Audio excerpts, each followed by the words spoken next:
Meus amigos e minhas amigas queridos, aqui estou eu, no vaso sanitário da minha casa.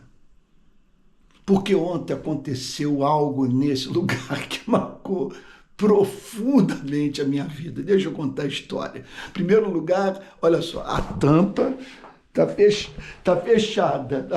Eu não estou aqui me utilizando plenamente do vaso. Ele está servindo de assento para eu falar da experiência eterna vivida ontem nesse banheiro.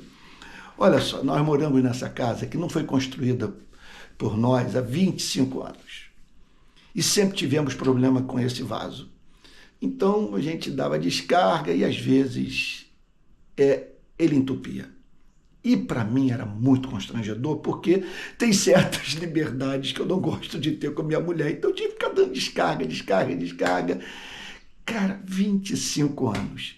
E havia uma narrativa. Minha esposa conta que um pedreiro disse para ela o seguinte: olha, o problema desse vaso é que o cano é estreito. Então, dificulta, portanto, o escoamento de tudo, né? E aí a solução é mudar o encanamento da casa e tal, e aí aquela história toda de quebrar a casa e tal, e pronto, vamos conviver com o problema, porque o vaso não está totalmente entupido, ele só entope às vezes e com frequência, né? E tal. Então, o que fazer? Até que ontem, olha, você vê o tal do mal que vem para o bem, ou como a providência divina usa as contrariedades da vida para nos indicar o caminho da libertação, o caminho da vitória. O que aconteceu ontem? Eu saindo para dar minha caminhada, meu momento de oração, de meditação. Cara, isso aqui transbordou. Minha mulher dormindo, minha filha, eu não sabia o que fazer. Falei, cara, o que eu faço? Só sei que eu joguei cloro para tudo que é lado, tem um tal de Veja também que eu consumi totalmente. E aí, tomado de fúria, de raiva e tal, poxa vida, que coisa chata, anos e anos lidando com esse conveniente. Vou ligar para o seu Mário. Seu Mário é o maior bombeiro do mundo e mora aqui em Niterói. Liguei para o seu Mário, expliquei a situação. O seu Mário falou, já irei aí. Então botou sua capa do super-homem, veio voando, chegou aqui. Sabe o que ele fez? Tirou o vaso do lugar e descobriu um pano de chão há cerca de 25 anos dentro do vaso, entre o vaso e o cano. Ele removeu a criança. Eu falei, seu Mário, sou um obstetra, sou um parteiro. Ele falou, é mesmo, olha aqui a criança. Aí tirou a criança, desentupiu o vaso. O problema está resolvido. 25 anos. Quais as lições que eu gostaria de comunicar a você, meu querido amigo? Eu faço isso, que é tanta gente preciosa, eu quero ficar de preguiça, não, que me segue e tal, que apoia. Eu queria compartilhar essa história toda com você, esse testemunho aqui, desse lugar, direto desse lugar de humilhação que une os seres humanos, né? Aliás, a gente tira onda com o que quer que seja, sendo seres que urinam, defecam, né? Eu nunca entendi esse troço. O orgulho não combina com a nossa espécie. Mas vamos lá, não quero falar sobre isso não, quero falar sobre outra coisa. Quero falar o seguinte, hoje fala-se muito sobre narrativa, né? Narrativa sobre nações, então cria-se uma história fantasiosa na perspectiva de justificar determinados pressupostos ideológicos. Agora, essas narrativas existem na nossa vida. Histórias nas quais nós passamos a acreditar e que nos amarram, que entopem a nossa vida, nos impedem de ser felizes. Sim, nós fomos levados a acreditar nessa história, no cano curto, quebrar casa, bababá.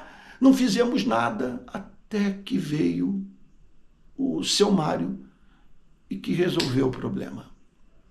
Olha, eu me lembro de uma vez que um parente pediu para eu fazer alguma coisa, parente querido, mas foi um dia de infelicidade. E eu estava meio que distraído e não ouvi. Só escutei ele dizer, esse menino tem um raciocínio lento. Você imagina se eu tivesse acontecido, se eu tivesse crido numa loucura como essa? Sabe, o meu pai, meu querido pai, quem tanto amei, meu pai uma vez disse para mim que eu era uma pessoa naturalmente má, que tinha puxado a família da minha mãe, em especial o tio João, de quem ele sentia ciúme, que era um querido do meu coração, um pai para mim, sabe?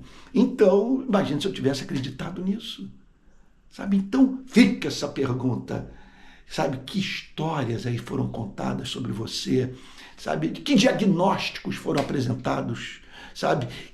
Que não correspondem à realidade dos fatos.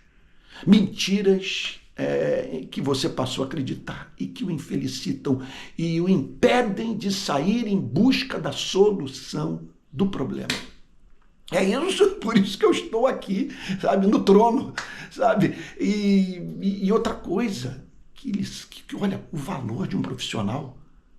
O seu Mário ontem me apresentou lá a conta, eu falei, não, seu Mário, não tem como pagar isso não, eu vou pagar muito mais.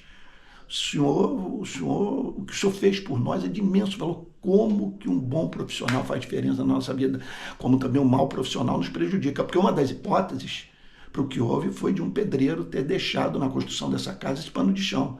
Pode ser que não tenha acontecido, pode ser, sei lá, esqueceu, uma negligência, nenhuma assim, intenção de prejudicar, mas o fato é que alguém errou nessa história e trouxe prejuízo para uma família. Aí se você me perguntasse assim, Antônio, por que você acreditou nisso, que você não agiu antes e logo, e por que você não procurou, sabe, um outro diagnóstico, né, um outro pedreiro? É a pergunta que eu estou fazendo a você. E por isso que eu estou aqui para dar esse antitestemunho de como não lidar com a vida. Foi um erro que eu cometi. Um erro. Agora, ontem eu saindo para o meu momento de oração, isso aqui tudo, gente, foi um caos. Sabe, eu jogava cloro e tal de veja, e uma lambança completa, com vergonha de acordar minha esposa para me ajudar e tal. Mas foi esse desarranjo, essa contrariedade que me levou a tomar uma decisão e que livrou a mim de um grande problema, não mais constrangimento. Eu não sei se eu falei isso aqui, sabe, mas eu não gosto de ter certas intimidades com a minha mulher, então eu ficava aqui dando descarga até o negócio ir embora de vez. Olha, gente, que coisa chata. Está resolvido, tá bom? E que você saia em busca também da solução daquilo que está entupindo a sua vida, tá bom? Olha, um beijão, uma boa sexta-feira, um ótimo final de semana, tá bom? Olha, mais uma vez, ó, não pirei de vez não, tá? Não é coisa de alguém que perdeu o juízo. É mais aqui para usar o ambiente a fim de estabelecer definitivamente o ponto. Não acreditar em mentira, ir à luta, sair em busca da solução do problema e dar graças a Deus pelas contrariedades da vida. Isso comigo se repete frequentemente, sabe? De alguma coisa que acontece, que me desagrada, mas que leva para sair em busca da solução de algum problema que me aflige. É isso aí. Um beijão, bom final de semana mais uma vez. Deus te guarde.